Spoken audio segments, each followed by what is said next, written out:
India, South Africa, a whole row of American partners have refused. Clearly, if the European Union joined in really serious sanctions against China, that would do tremendous damage to the European economies, but it would also do considerable damage to the Chinese economy. We do not support Russian agendas in Ukraine, but we do support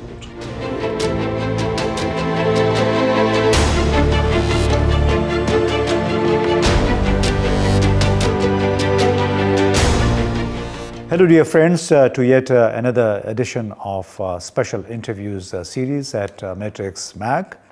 Today we have with us Professor Anatol Lieven. He is currently associated with the Quincy Institute in Washington, D.C. I recently met him and asked him one big question about the growing Cold War between China and the United States. China is growing astronomically, and this has aroused suspicions as well as a little bit of hostility in the United States as well as among the allies of the United States. So I asked Professor Anatol Lieven as to whether this astronomical growth of China can also serve as a big connector, as a big factor for global collaboration and trade connectivity across the globe, rather than being seen with hostility as a source of concern for the West and the rest of the world.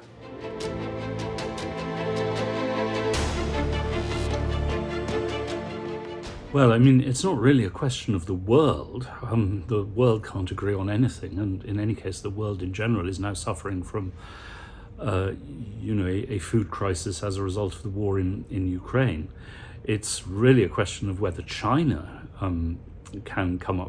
is willing to come up with serious aid to Afghanistan to try to diminish this crisis. As far as I can see, they're the only ones who can do so, apart from the United States, and the United States clearly will not, partly because of revenge, but simply a desire to, go on hurting the Taliban because of America's defeat in Afghanistan, partly because of a desire actually to forget about Afghanistan as much as possible because it's such an embarrassing memory. And partly, of course, because the Biden administration is not willing to, stir up any domestic trouble for itself, for the sake of helping the Afghan people. So as far as I can see, the only player on the international stage that can help Afghanistan is China. Yeah, but why China? I mean, China itself has problems with the Afghan Taliban because of their extremely rigid position on women, on certain human rights. Well, I mean, when I say China, it's simply because, China, apart from America, is the biggest player and does have the money. But certainly the Gulf states could also provide significant aid, very significant aid. They too have the money. But of course, none of them are willing to make themselves any more unpopular in Washington. I mean, the Saudi regime will defy Washington, over oil, for example, because that's regarded as a vital interest of of Saudi Arabia and the Mohammed bin Salman government. But the Saudis are not natural humanitarians and clearly see no interest in helping Afghanistan if this is going to increase anger towards Saudi Arabia in the United States. Mm-hmm. Tell me, we're talking about China. It can play an important role in Afghanistan as well as in the region.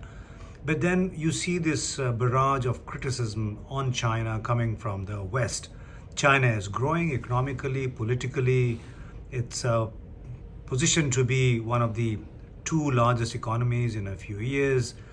Now, this growth is seen as inimical to the interests of the West. This is the impression that you get from a number of people.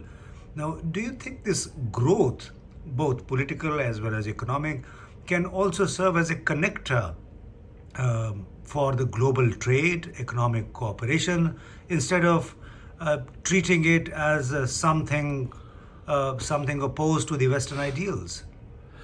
Well, there are somewhat different, attitudes in different parts of the West. In the case of the United States, the American establishment is simply dedicated to universal American hegemony in the world. They have adopted the Wolfowitz doctrine of the early 1990s, and they're going to stick to that. And clearly, the rise of China means that universal primacy will be qualified. And so America is implacably determined to prevent that happening. Now, actually, though, as also witnessed, by the way, by Chinese policy towards Afghanistan, outside the Far East, well, really outside Taiwan and the South China Sea, China has been so much more cautious than US propaganda would present it. You hear again and again about China, there being numerous Chinese naval bases in the Indian Ocean. No, there aren't. Gwadar is not a Chinese naval base. China has one small, basically, repair and refueling station at Djibouti. By the way, next to a much bigger American one in Djibouti. America, as we know, has military bases all over the world. Across most of the world, there is no Chinese strategic threat to the United States. China has not tried to exploit American difficulties in the Middle East, amazingly enough, although in many ways it's an open door for them to do so. But, in the Far East, of course, China and on international economic matters, China naturally is demanding an equal say, of course.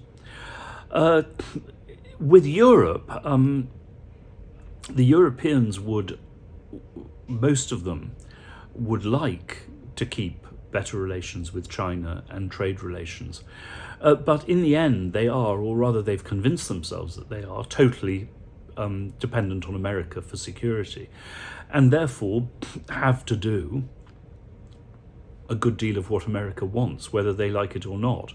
Now, in other cases, the problem is that there are countries which are so utterly attached to the United States that they just identify their interest totally with the United States. Yeah, but is that sustainable, this policy of towing the American policy, even if these countries want good economic relations with China?